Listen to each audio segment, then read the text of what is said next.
Welcome to Talk on the Pod, the podcast where we delve into the remarkable journey of the TAKREEM Foundation's community, who are showcasing the best of the Arab world and paving the way for a brighter future. I'm your host, Andrea. Today on Talk on the Pod, we're joined by Dr. Shihab Kuran, a Jordanian-born inventor, serial entrepreneur, and seasoned executive in the global semiconductor, power, and clean tech sectors, who has spent his life engineering solutions that connect technology with humanity. From semiconductors that fuel the digital revolution to building the world's largest solar and mobile battery projects, Shihab has been at the forefront of every technological shift shaping the modern world, driven by one vision: the world where clean, intelligent power is accessible to all. A recipient of TAKREEM America Sustainability and Environmental Leadership Award, and a member of the TAKREEM America Board, Shihab embodies the bridge between invention and sustainable impact. Tune in for a conversation in which we explore how semiconductors connect to energy, how AI is reshaping the grid, what it takes to build resilient cities and equitable systems across regions, and the leadership lessons learned from scaling technologies meant to truly serve people. Shihab, welcome to the podcast. Thank you for having me, Andrea. Shihab, you've led companies and projects across industries and continents, and you've spent your career building systems that power societies. I would love to start from the beginning, your upbringing in Jordan. If you could share us more about those early beginnings and how they might have shaped your culture and your passion. Sure. First of all, thank you for having me on the podcast. I've seen other podcasts with other guests and found them to be insightful, inspiring, and I want to congratulate you on a fantastic podcast. Jordan, for me, started with humble beginnings in a country where my father was in government and got to senior positions in government. And that meant in Jordan that we moved quite a bit. As a matter of fact, by the time I finished high school, I've been to 15 different schools in Jordan, and gave me a unique perspective on the country, on the people. And the main things out of Jordan, it's a country that had the right leadership, which meant it's an oasis of peace amongst a turbulent region. And we had more than our share of refugees from different countries. And refugees that came to a country that lacked natural resources. We didn't have oil, we didn't have water. And that meant also the agricultural sector was not strong. Yet we had to feed people, we had to keep them safe. And that was not lost on my father, who always kept saying or asking me, what can we do? What should we do to help feed the refugees and make sure that they have a path for education and prosperity in life? So I would say in Jordan, it's growing up in a country with no resources and depending on your education and yourself to find a way not just to help yourself, but help others. Speaking about education, you left Jordan to do your studies in New York. Can you share a bit more about why you made that decision at that time and what it meant to the beginning of your career? Yeah. So Jordan, I went to the University of Jordan, which at the time, and I think until today, is a top university in the country. And I I went for a degree in electrical engineering in Jordan. But I knew I wanted to get a PhD in electrical engineering, and the University of Jordan did not offer that, and the whole country did not offer a PhD program in electrical engineering. So it was a natural evolution to seek it elsewhere. The U.S. always represented for a young person a country of a place where you can have your quote unquote the American dream. You can innovate, you can build your business, you can build your career, and sky is the limit. So the U.S. was a natural choice for me. And frankly, right after graduation, within weeks, I arrived in the U.S. I was preparing through exams and applications to come and pursue my higher education in the United States. And New York City was the place that I came to.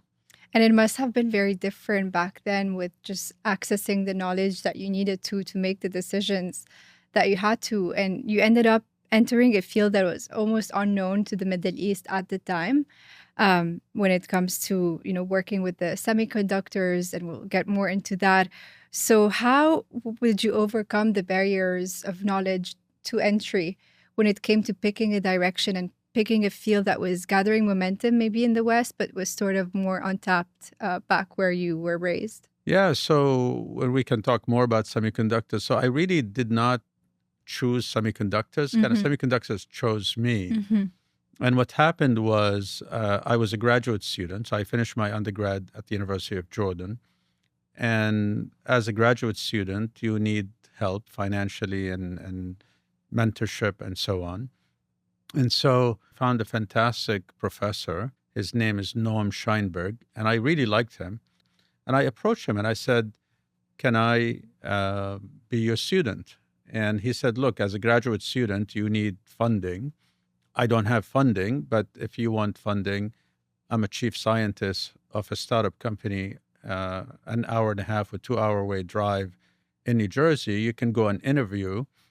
And if you get the internship, that's a source of money for your work and for your research. And that's exactly what happened. I went and I interviewed. The challenge was semiconductors was a topic that our professors back in Jordan skipped because there are no semiconductors in the Arab world. We have no manufacturing, no design, nothing. And here I am interviewing for a position. And I remember competing with 12 people, and I got that position. I was determined to study, to do my best. And so I would say semiconductors chose me in the sense I needed money, I needed a mentor, I needed a PhD advisor. And the one I liked happens to be doing semiconductors. And to put that into context, you were part of a team that took semiconductor public at just 25. And that technology eventually enabled, early cell phones and cable networks that power most of the technologies that we have today. So at that age, at that time, how did you navigate, being part of such a shifting technology with, limited knowledge prior to joining that field? Yeah, so the company was called Enadigix. It's an American company in New Jersey that had unique type of semiconductor technology in the works called gallium arsenide. It's two elements on the periodic table as compared to the common silicon semiconductor. So we had gallium arsenide, and I gave it everything. I worked 6, 7 days a week. I did what's kind of required of me and more. We had very expensive equipment in the labs that we can work on, but I had to show up after hours or show up on the weekend to access amazing equipment that I never thought or dreamt of working with. And what helped me was the fact that my PhD advisor was a chief scientist. And so I gave it my best, but I also had a good mentor. And everything was new, the management style, the technology, the products. But I remember a year into, just about a year into my internship, I was presenting to senior management. And I remember one of the co-founders of the company saying, Shihab, I need you to go right away and hire 12 people on this project. What you've done is amazing. Expand your team. And I said, if you don't mind, I need to be hired first as a full-time engineer, because I was still an intern, yet producing products and Wow. really putting the company on the roadmap. So, and soon after we took the company public, which was another major milestone that I would kind of never forget in terms of growth, explosive growth, seeing products out in the market and doing wonderful things. So many challenges, but if you work hard, you're committed, and day over day, my self-confidence increased. And there were times when you doubt yourself, but every success gives you that boost. And I think that also carries to the evolution of that technology, not knowing that it's going to have the potential of, as you say, explosiveness and trajectory as it does today. I mean, semiconductors power our phones, our electric vehicles, our AI models, even. And we've seen them truly dominate the headlines today in terms of how the global ecosystem works for technology sector. Even geopolitical decisions are being made around those. So, what can you share more about maybe at the beginning, knowing versus not knowing how far that technology was going to evolve? Yeah, the company that I joined, Anadigex, had that unique flavor that I mentioned of gallium arsenide semiconductors. And gallium arsenide semiconductors at the time were used for the defense industry, very high value applications. Let's say you make a chip and you sell that chip for $100,000. Hmm. And the company made a strategic decision to switch into the consumer electronics. And instead of making a chip for 100,000, let's make many more, but it's $1 each. And effectively, that's what we did. And we Hmm. helped enable the cell phone industry, the cable broadcast industry, the satellite receivers, fiber optic circuits, many in the telecommunication space. Um, so I witnessed the handheld or the cell phone industry becoming mainstream. Before that, phones were heavy. Someone had like a bag to carry a phone. And we enabled actually the miniaturization Wow. of cell phones and wireless devices and many other in the communication space. I worked on a chip that I called Russia after my sister, Russia, Wow. that enabled pay-per-view. We call it the reverse amplifier. Before that, people had to pick up the phone and make a call to order a pay-per-view in the cable system, and we helped enable an electronic way of ordering pay-per-view through the cable system, and a number of these innovations. So what I knew is that semiconductors Mhm. are an enabler to many applications. Would I have foreseen, let's say, the AI or others? You can argue that in the mid 90s, the handheld cell phone industry and others were as impactful, maybe not as impactful as AI, but were quite impactful on society, that Mhm. you can be anywhere, a phone in your pocket, and call anyone and be connected and have connectivity for data and voice. So that was quite a revolution. And I think the AI one is yet another one, hopefully more impactful to society, but similar in nature where semiconductors enabled something I amazing. see. Kind of the precursor to a lot more to come. Yes. And in the age of AI, and people are hinting to a world of quantum computing, how do you see semiconductors evolving, and will it still remain the most strategic asset to have in the 21st century?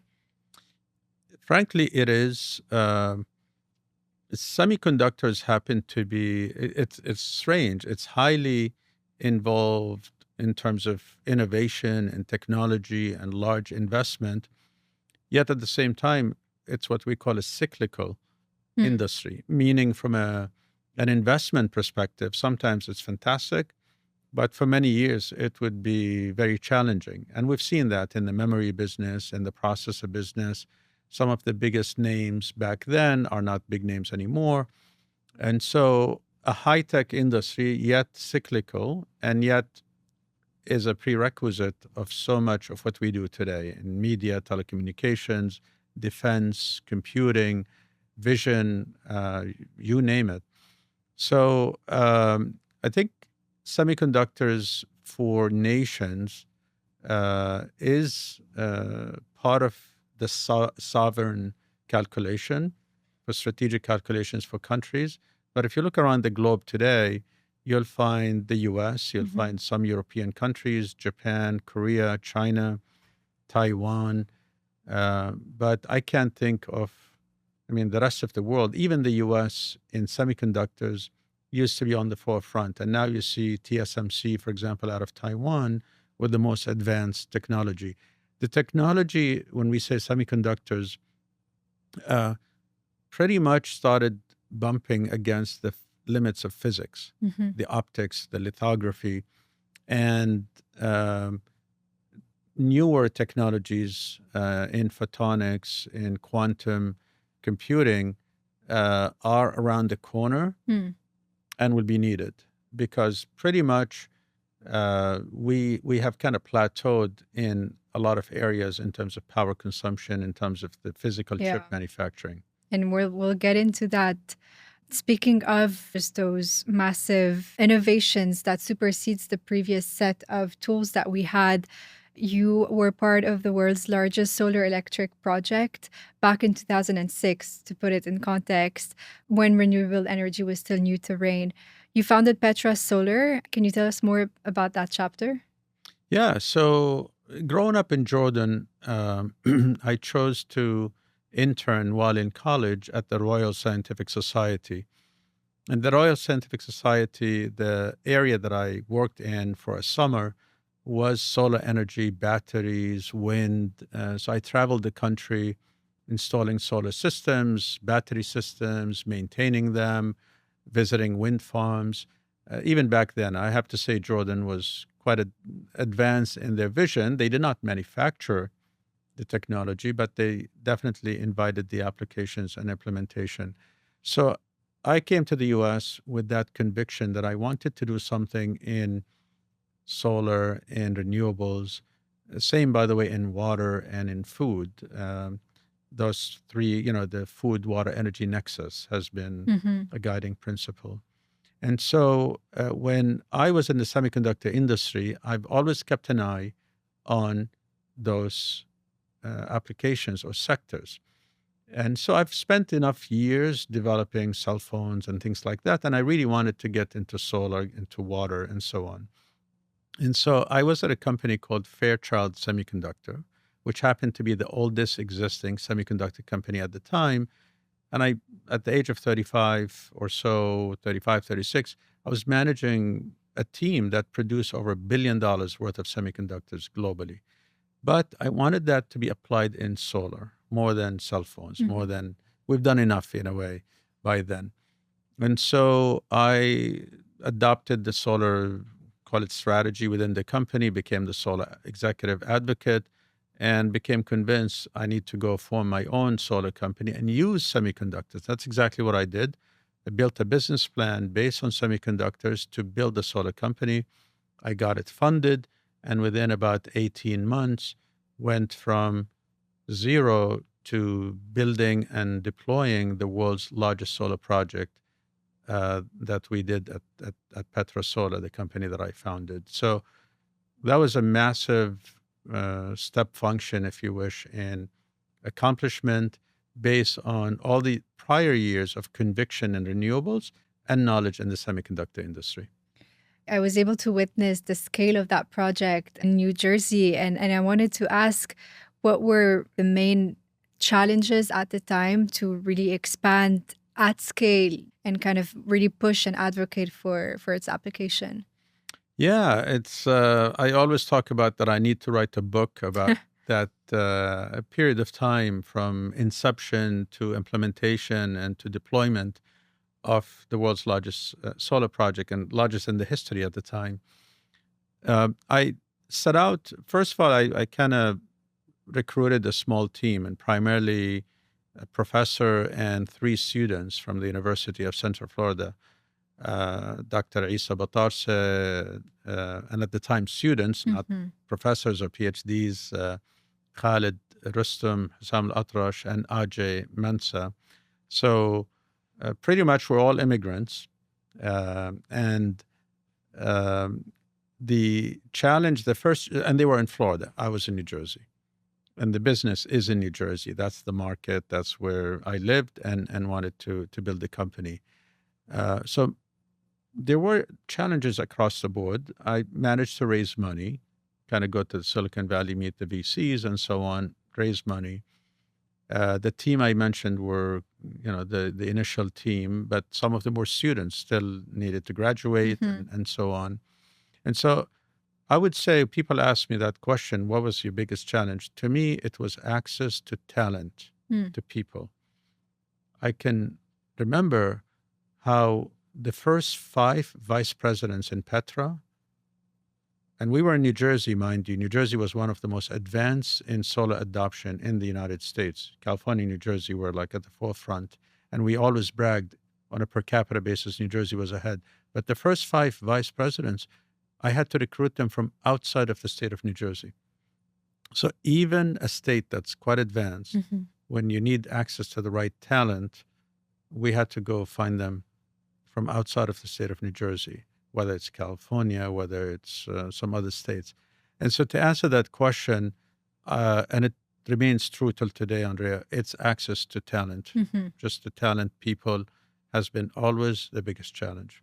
Because it takes a village to get anything off the Yeah. ground. And as an entrepreneur, you want to recruit people who are better than you at what they do.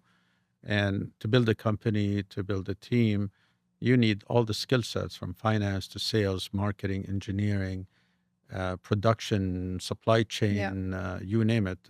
In and within sales, there's sales organization, sales operations. Within marketing, there's marketing communications, there's product marketing, there's general marketing. The expertise and the skill sets do vary quite a bit if you want to be successful. So I would say 80% of my time was trying to find the right talent and developing tools to find the right talent.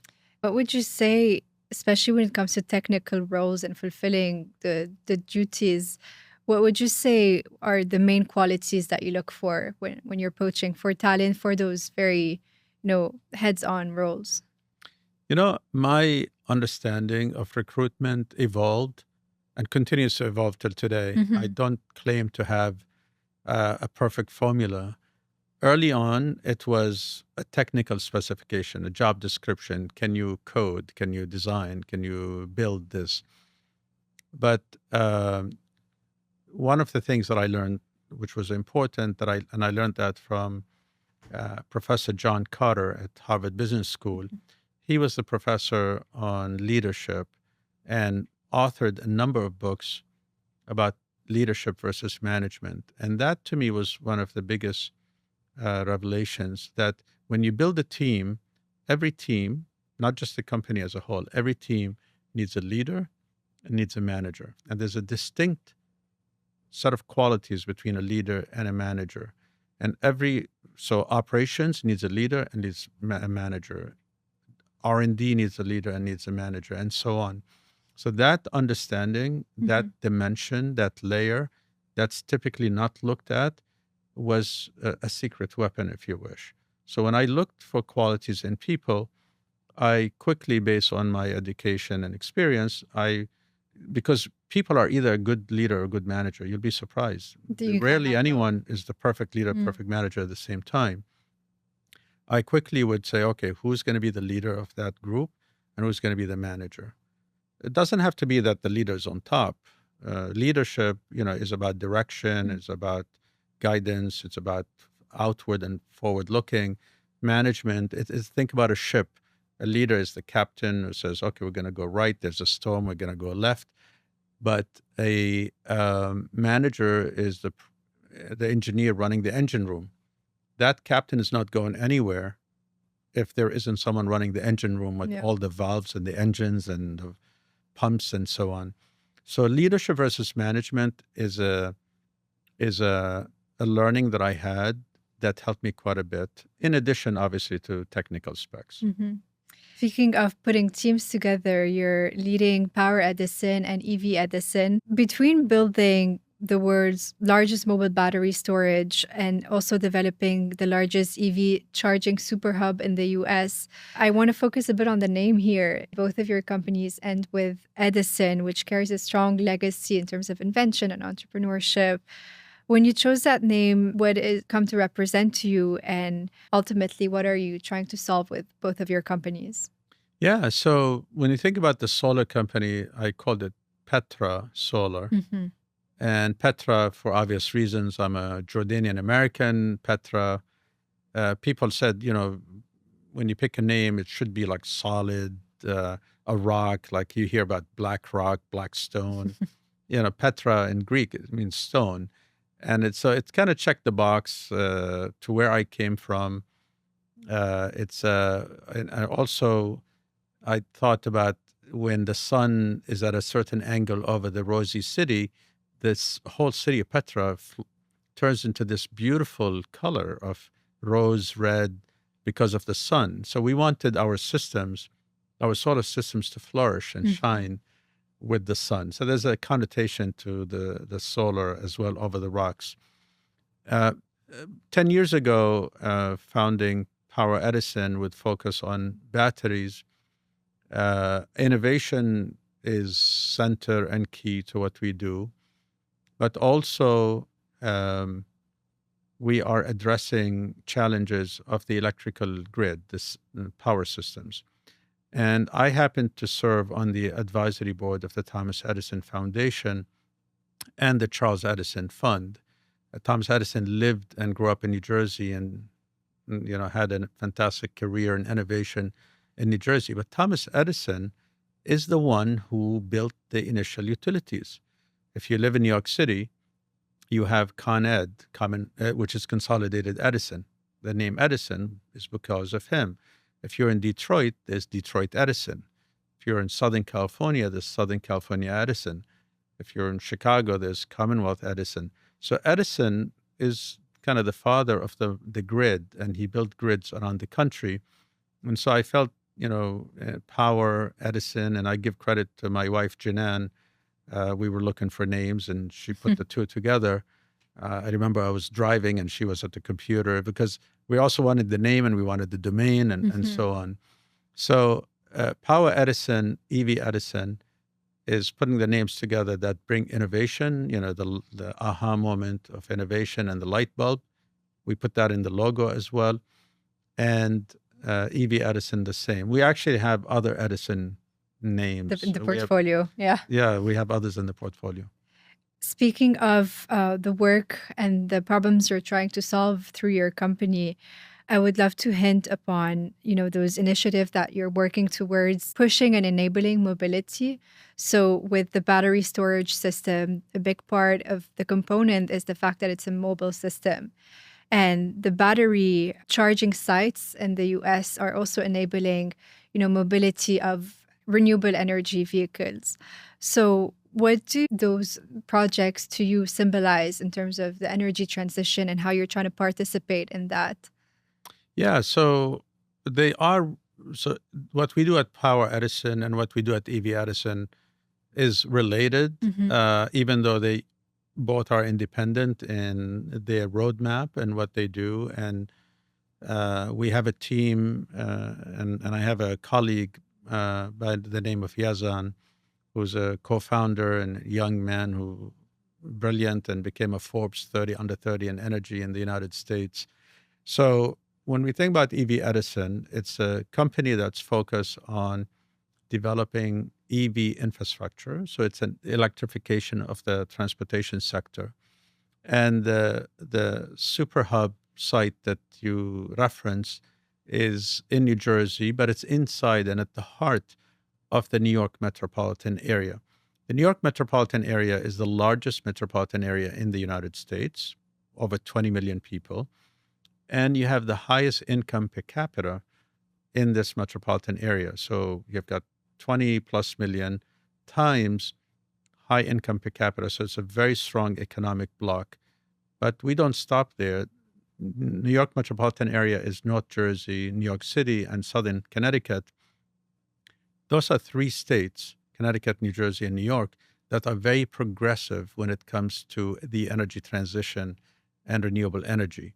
So we feel lucky that we are at the heart of a very important economic and group that's impacting what's happening around the world. And we have the largest port on the East Coast in this metropolitan area, Port Newark. So our hub is right next to the port, electrifying the medium and heavy duty sector, the big trucks that when they idle cause a lot of emission, and we can move the needle by solving that problem. Power Edison we're building the world's largest mobile batteries, and I believe you've seen some of our equipment. We're building the largest mobile batteries on trucks. That we're mobilizing them, and we're selling those to electric utilities, whether on the West Coast or the East Coast or anywhere in the country. And those are very critical pieces for solving and enabling the energy transition. It's a deeper topic, but at a high level, the grid suffers from many problems and challenges, and they are dynamic in nature. And those batteries are dynamic. So, but dynamic problems require dynamic solutions. As we know, battery storage will unlock the full potential of renewables, but also AI requires a lot of power today. And the grid is the most expensive machine we've ever built in the United States. Trillions of dollars went into building the grid, but it's a machine that's only 41% utilized in terms of the energy going through it to the peak capacity. Batteries can help increase that capacity and can help us save trillions of dollars while supporting new applications like AI. That's fascinating. And I feel like it's a chance for the waste portion of whatever the grid is emitting not to go unused. I want to focus on your facilities. I did have the chance to visit your facilities and was struck by the speed, the ingenuity across all the team members, and how you run such a tight ship across the facility and the fast turnaround of that project. Not an easy thing, taking on the challenge of building such a large scale and technically encompassing project. But I would love to hint upon your guiding philosophy behind how you put the team together, guided them towards that project, and what were your philosophy culturally and technologically in getting everyone organized towards that mission? Yeah. So in the past, I've worked either in large organizations where, over 10,000 people, for example, or thousands, and in smaller settings. And for example, at Petra Solar, I had to hire almost 150 or 200 people in 1 year to scale up for manufacturing and so on. And I could see how when you are hiring rapidly, you start losing the quality, you start losing the personal touch. You don't even know everyone, like you used to. And frankly, I like smaller teams. I like smaller teams of top athletes to a very large team where, it's more administrative when it comes to management and leadership. Obviously, there are people who do a fantastic job at managing and guiding larger teams. For me, it's a personal preference that I find so much more fulfillment being part of a smaller team, but those teams have to be like top notch. And so at our company, and when you visited and you saw that, culture is the number one thing. And to me, everything else follows, whether it's products or innovation or technology. If you manage to work on the culture and build a team that gels well, I mean, for example, a number of people have joined us and we decided, or they decided, it's not the right environment for them. It's fast paced. It's everyone, works collaboratively. Sometimes we're in a flat organization. Yeah. The CEO is responsible for the culture. And you can have 20 different cultures at 20 different companies, and they can all be right, but you need a unified culture where people know their role, their value, what is expected of them. Are they encouraged to innovate and think outside the box? Are they allowed to challenge? We believe that we need to be tough on the issues while being very nice to people. I've worked in cultures and I felt I didn't fit where people were very tough on each other and they think it's part of the culture. That's fine. It works for them. And so I really focus on people, focus on the culture, try to, whatever challenges me personally. This morning we had a call and we went for about an hour and a half on a small operational call that turned very strategic in nature. And I kind of probed the team. Are you okay discussing this? And some of the new team members said, we love it. That's exactly the thought leadership that we'd like to engage in and work on. And I find that very, very rewarding. I think it creates a culture of more exploring options and not having to go by protocols and processes just because that's the way it's done, and rather trying whatever works. And I think that's kind of a spirit of innovation and innovating in general. Yes. Yeah, absolutely. And people, I really, one of the questions that I ask people when I'm recruiting, I'm looking for the right person, and people might know this that I've hired or worked with, I ask them, "What is your genius?" Hmm. And sometimes, people are like, "What is my genius?" Yeah, what's your genius? What are you good at? What is it that people say, "Wow, you are amazing at that"? And the reason is, when you build a team, you want to build on the strength of the individuals. This is what Marcus Buckingham said. You want to build on the strength of the individuals, but manage the weakness so it doesn't get in the way. Okay. So to me, I look at the genius and the strength of individuals and build a strategy and build a team culture around that strength. You've hinted on earlier your interest being across food, water, and energy. How do you see storage and mobility reshaping cities and daily life? You often talk about smart cities and how they operate. How do you see it all coming together into the ecosystem that will eventually get the vision of a truly smart city together? Yeah, that's when we go back and think about the solar project that we did at Mhm. Petra Solar. We coined the term smart solar because we did not stop at solar. We wanted to combine smart grid and solar technology together. And so, smarts, in terms of what does a smart grid or smart system mean? It's a system that can adapt, react, it's resilient, it's sustainable, it self heals, it incorporates new solutions and technologies. All those actually fit into the definition of a smart system.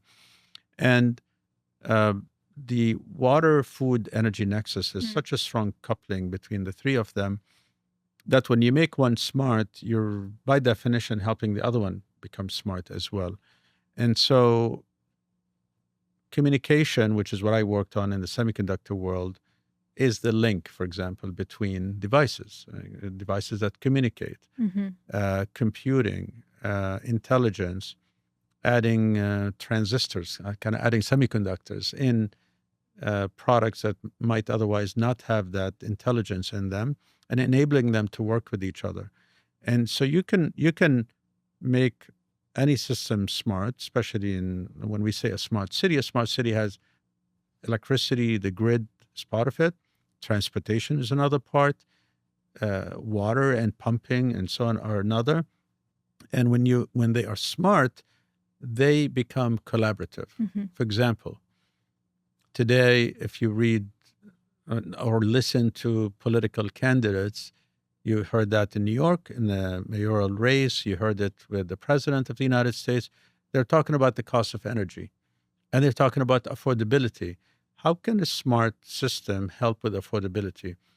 Well, if we have vehicles, electric vehicles that are smart, they at certain times of the day can take that stored energy and put it back into the grid when the grid needs it. If the system is smart, then you're enabling autonomous vehicles. So intelligence, communication, computing, getting embedded in smart city components or smart transportation components will make the problem statement much easier and the solution much more doable. When you think about this next frontier of innovation, what do you think is the biggest thing standing in our way today? I always have that default answer, and I try to kind of think hard, like what is the barrier? And I go back to people, Yeah. I go back to talent. I think we have enough of, I mean, we can do more, but I think we have the tech, Mm. we have the solutions, but are people willing to come together and create policies, laws, systems? Are they willing to bet the right capital and investment? Are they willing to enable and facilitate? Are they willing to adopt? So all these are people and kind of social decisions. And so to me, I go back and say, okay, if we want it to be a zero carbon economy, or the solutions exist today. It's just a matter of adopting them. It's choosing whether I pay more for the right energy or for the right jewelry or for the right food. Mhm. These are personal choices, and it goes back to people. But the tech exists, frankly, for enablement of so many of the things we talk about today. That's very exciting to hear. I would love to focus on the state of the world today, especially when we're talking about energy transition in the age of AI. We're entering a moment where there's two forces that are accelerating at once. We do have the rapid expansion of AI that we can't stop hearing about, but we also have an unprecedented demand on the energy system as our needs are expanding and our tools are demanding more of our time and our energy to power it. From your perspective, what would you say is the missing link between, this AI revolution and the infrastructure for the grid that it depends on? Yeah. So AI today needs a lot of power. And we see the projections, and people say, well, this is impossible. But frankly, it's not impossible. We have, for example, if you combine today solar energy with battery storage, and both, we use the expression, both are in the money. What does that in the money mean? Meaning you put a solar farm and you put batteries next to them, and the cost per kilowatt hour of the produced electricity is well below 10 cents of a kilowatt hour. And we know AI data centers are willing to pay over 10 cents today. As a matter of fact, they can be below 5. So the solution is there, and you can set up many, many data centers in areas where the sun is abundant. Well, you can be in Texas, you can be in California, you can be in Nevada, and fiber connectivity is easy. So we have fiber around the globe. So, for example, in the US, you can absolutely have fiber. We have capital. I mean, we have actually excess capital as a society, and that capital is looking for applications. So I don't see today, is the grid challenge? Yes. Hmm. Are there solutions? Of course. And do we need to invent something new? Frankly, no. I mean, go just build more transmission or more data centers. If we look at places like China, they are not shy about building at scale, whatever it is, wind, solar, Hmm. transmission, powers, data centers, they will make that executive decision and go do it. In the US, we are, the politics get into the way quite a bit, uh, but the solutions are obvious. And I go back again, are the people willing to put their differences aside and go build this next challenge for humanity, because AI has so many promises that should make life better for everyone. There's a lot of talk around the amount of power and energy data centers consume, equating the amount of energy country outputs. And there's also a lot of talk around exploring satellite and putting the renewable sources from those satellites to power the data centers. How prepared are we for this new wave of energy demand from a data center perspective? Yeah, like I said, the manufacturing scale is in place. Give you a specific example.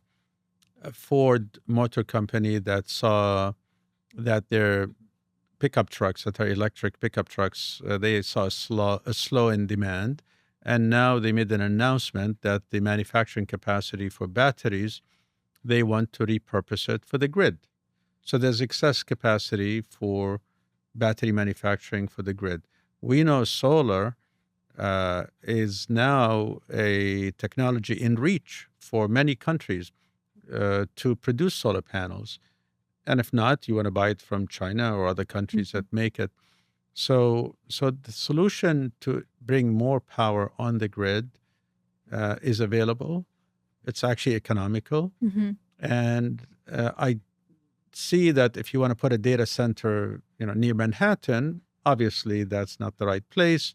It makes sense for, Wall Street and low latency and so on. But 99% of AI applications don't need to be right next to the application. If you're doing simulation, you're doing R&D, you're doing science, that data center can be in Texas, and it's not an issue to build it today. We're building systems to power the systems that we're building. And in the case of AI, there's a lot of shifts happening around the infrastructure that supports this new technology. But at the same time, how would you see AI helping shape things from grid optimizations to modeling predictions around usage of our energy Yeah. flows? What role would you see it playing in making those energy systems more resilient and sustainable? Yeah, it's a great question. And we look at it, I would not be exaggerating if I said we're looking at it every day. Yeah. We have not found in what we do yet how AI can be so transformative. Uh, if you're a law firm, I see it. Having 1,000 lawyers who are drafting contracts and so on, I could see how AI can quickly get that done. We build things, we physically build equipment, we move it. It has to produce, it has to react, it has electrons going in and out. Hmm. The design maybe can be further optimized a little bit, but not yet transformational. There are maintenance can be enhanced with AI. There are a number of applications where a drone can fly and see if the grid wires are touching the trees, and Mm. kind of the AI system can monitor this and come back and tell you, look, it's there. But it's not transformative yet. So if you're building hardware like we do and the software to go with it, we are searching. So we don't have an ego. We'd love to adopt that. And as a matter of fact, today I spent an hour with a gentleman who invests heavily in AI, and I said, look, we need to build a team of AI experts. Hmm. And this gentleman, his name is Ra'ed Al Masri, who runs a fund out in the Silicon Valley, and we're saying, look, we need to pool AI talent to look at the applications in our space. So we are searching, but unfortunately, I really don't have an answer where I say, look, AI is going to be revolutionary. And if someone knows an answer, call me. I'd love to hear that. I think the interesting point that you hint on is how much orchestration, especially when you're working with very sensitive forms of energy like electrons moving in and out of systems, having a human in the loop can be prone to error or loss of details because of ambiguity. And when you're operating at such a large scale and a lot of technical details coming in and out, I think it's interesting to figure out, like you said, this component of intelligence and automation for things to self-heal and self-adapt as information comes. Yeah, there's one new area that we're looking at in 2026. We happen to be, for example, in the largest, what's called electricity market. In the U.S. market is broken into Yeah. electricity markets, and we're in a market called PJM. Hmm. Initially, P was Pennsylvania, J New Jersey, and Maryland. And it's a very large electricity market with generators and load and transmission. They kind of interact together, and we're looking at how could assets trade energy in and out of the market. Now you can automate that. You can automate that. But it's not transformative the way we're seeing AI. For example, if someone is a digital media creator, AI is transformative. I've seen examples where if you're producing a movie, now you can give the script to AI and produce an hour-long or 2-hour-long movie on a budget that's 1/100th of what you would have had to do. We are not there in the space that we're in. We would like to, and we're always on the hunt for Maybe that that's innovation. the next application. Yeah, I hope so. Speaking of the electricity market, I think today there's a lot of new innovations that have entered the sphere that are really shaping the new order around energy. And the economy is reorganizing around all the assets that we need to power our next wave of innovation. So, in terms of today's new emerging order in the energy sector, what responsibilities would you say it places on the stakeholders that are in the playing ground? Yeah, I would say what I'm seeing, I'll speak to what we're seeing in the US today. The politics, which are people, are getting in the way of real solutions and practical solutions.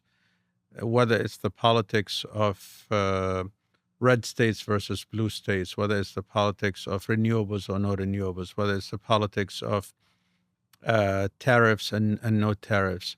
These are primarily political decisions rather than technical and business decisions. So, just like people unlock innovation, people can also stifle solutions and and implementation. And it kind of, when you think about what we have in the US, as a civilization around the globe, this is a new experiment, a new country, a democratic system with a certain flavor. Is it the right flavor? Is it not the right flavor? If we fall behind Mhm. other people around the globe due to the nature of how we designed our society, then we got our answer that that experiment has failed.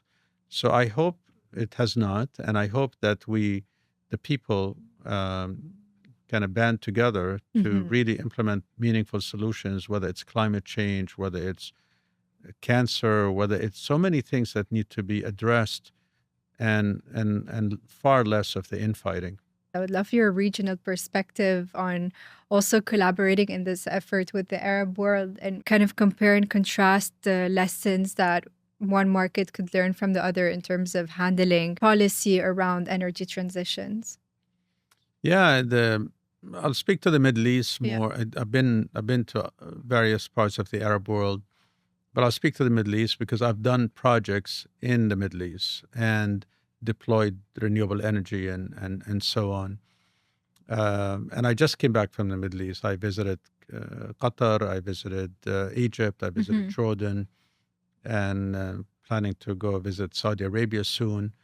Um, so in the Middle East, the first barrier is the compartmentalization of countries. Um, you will find a team in a country that wants to do wonderful things, but let's say Jordan, just over 10 million people. That's not a large market for any factory or innovation when your market should be 100 or 300 million people and users. You go to Qatar, same thing. So the inter trade organization, electricity market is actually one of the most advanced in the Mhm. Middle East, where the grid is kind of connected amongst countries. But Oh, wow. I mean, the countries are, and more are getting, like Saudi Arabia is getting connected to Egypt over the Red Sea. But Jordan is connected to Syria and countries around it. And so the more you interconnect countries, the cheaper it gets, Mhm. the more resilient it becomes. So one is the very small scale of markets. And it's not just for energy, it's for factories, for innovation, for accessing supply chain. It's very expensive and becomes far less competitive at the global scale. Second, it's not lost on people that Mhm. sadly in the Arab world, we don't agree on much. So technology and energy is one aspect, but there are many other aspects where, third, 100 years ago, we had a lot of European countries come to the Arab world, whether it's the French in Algeria, whether it's the Italians in Libya, whether it's the British in Jordan and others, that, in some form they left. We still have Europeans in the Middle East who are causing trouble and, suffering for people. And you would be surprised that in the 21st century, we still have colonialist Mhm. movements in the Middle East, grabbing land and hurting people. So which means people have to react and adjust and adapt to such foreign forces coming in, causing wars and suffering. So that is a major factor. And so people, instead of spending time and money on prosperity and economics and factories, they end up, defending themselves, so having to buy weapons and so on. And you see that every day, every Arab country having to have major budget for defense. It's a problem, and it's frankly sad. So the Arab world has a long list of challenges. I hope they go away soon. I want to focus on one of your projects in the Middle East with Petra Solar's led Jordan Shine project, an effort to bring solar systems to homes. What was the story behind that initiative? If you could talk a bit about your experience bringing innovation to the Middle East and injecting a little bit of hope in that sector. We had our success in the U.S., and I received a phone call from the Jordanian embassy staff saying that His Majesty the King would like to have a meeting with you.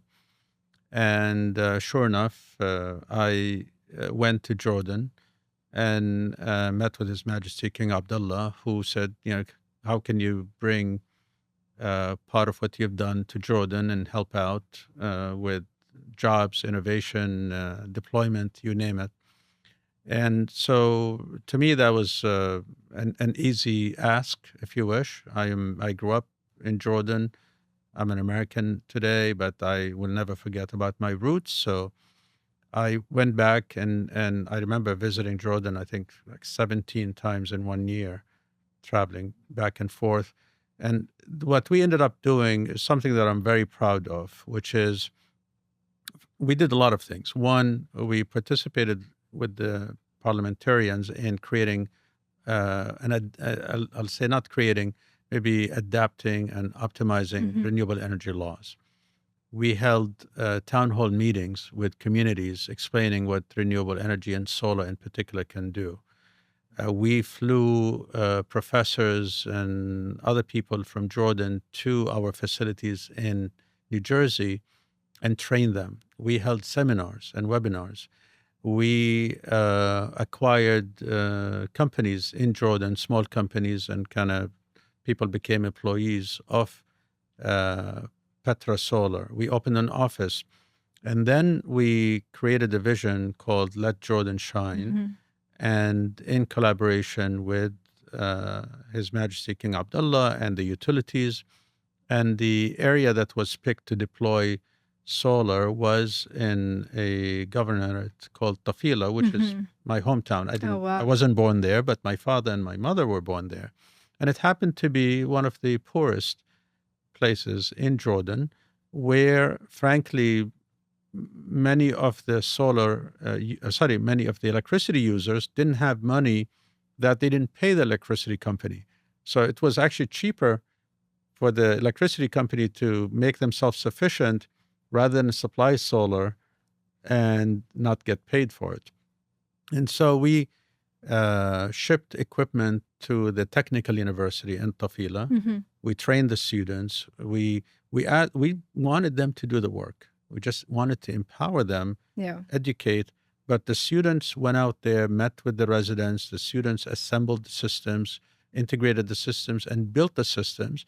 And then we built a command and control center at the university where the students monitored and maintained the system. So really, we did kind of the groundwork, but it's the students from Tafila are the ones who did the wonderful work. And many of them, either from Tafila or the team that worked on that project, went on to become CEOs of companies in the region.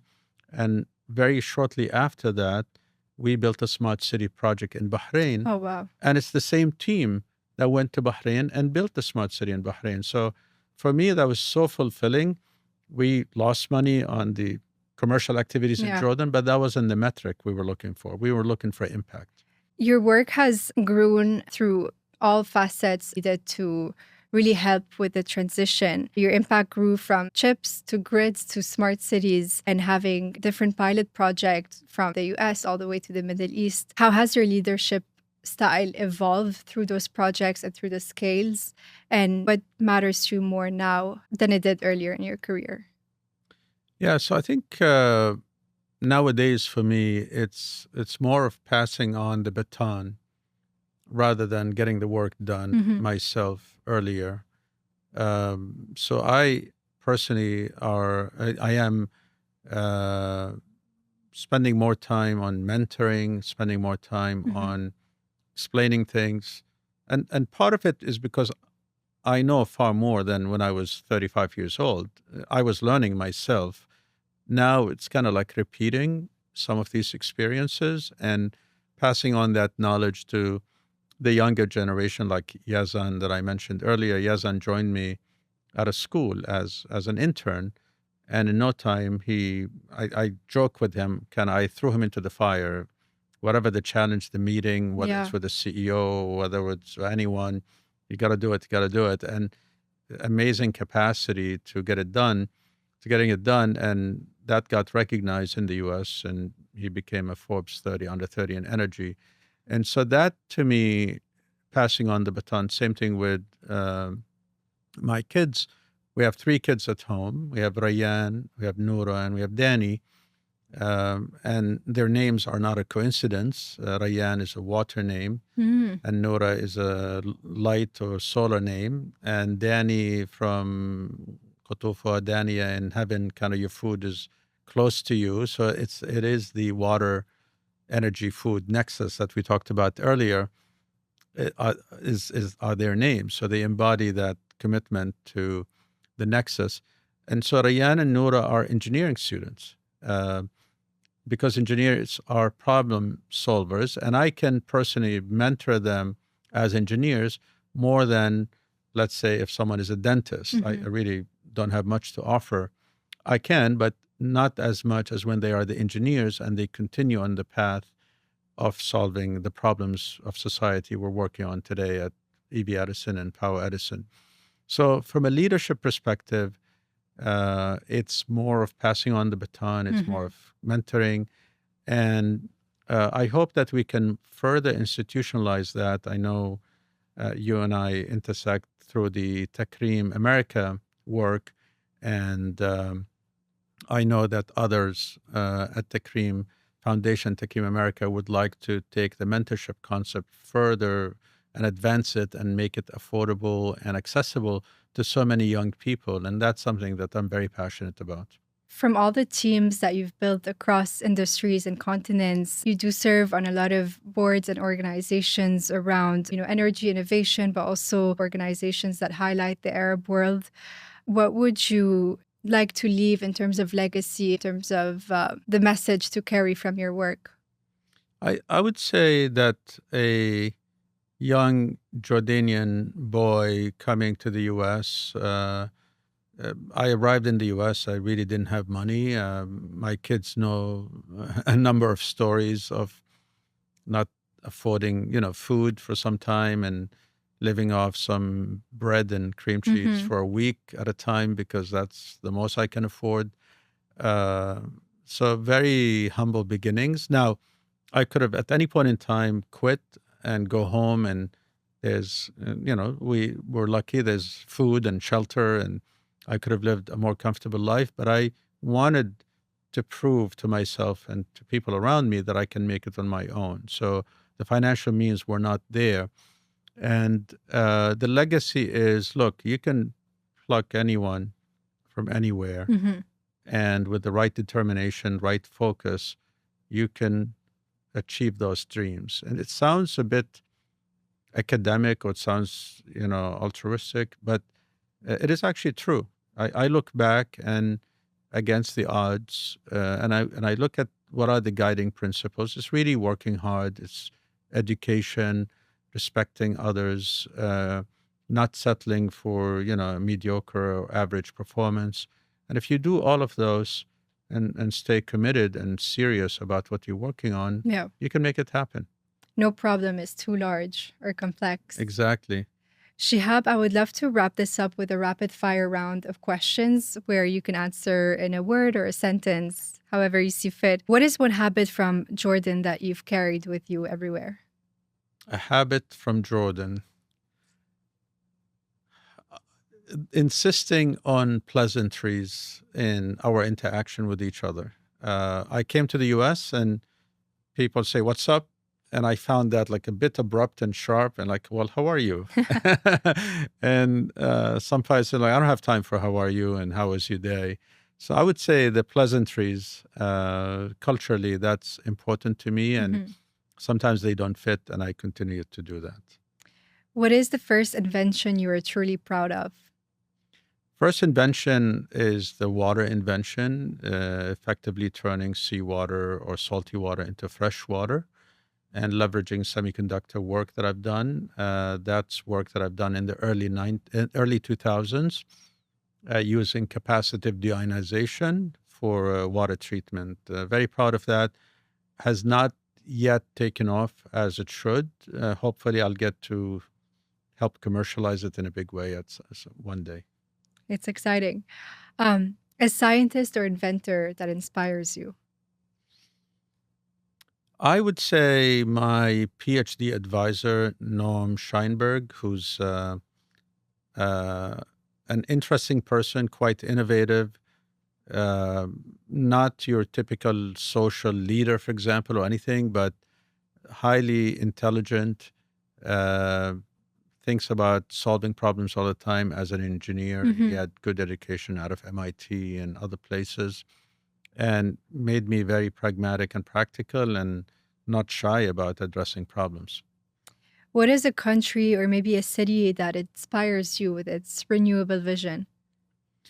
You know, I have to say that I'm lucky to be a resident of the state of New Jersey. State of New Jersey has done quite a bit when it comes to policy supporting renewables, batteries, solar, you name it, hydrogen, EV charging. And so to be in a small state where I kind of know the leadership team in Trenton, they know me, I know the industry, we know each other, frankly allowed me to be kind of in a small lab Hmm. that allowed us to test theories, start companies. They're quite supportive of the entrepreneurial ecosystem and startups. And I look around the globe and I can't find an environment as attractive, frankly, as New Jersey, either on the policy side or the economics or the people or the talent or the education. So, and it's not a well-known fact. It's a small state. It's kind of New York dominates the news, or Yeah. but New Jersey has its fair share of innovation. And Thomas Edison was there. The transistor was invented in New Jersey. A lot of firsts that happen in New Jersey, and I feel really lucky to be. So I would say the state of New Jersey. And last but not least, a quote or a principle you live by. Um, you know, there are a number of them, but the most that I think about every day is you have to make progress by the hour. Hmm. I say it in the meetings. I think if an hour went by and I see that the hour I did not make progress, I am uncomfortable. And so make progress by the hour is something that I like to live. I do live by, and people around me say, take it easy, slow down. But it's fulfilling, really enjoying to see progress made in a constant fashion. Shihab, it's been a pleasure. We've used that hour, I think, very well. Thank you for being here with us on the podcast Thank today. you, Andrea. Thank you so much.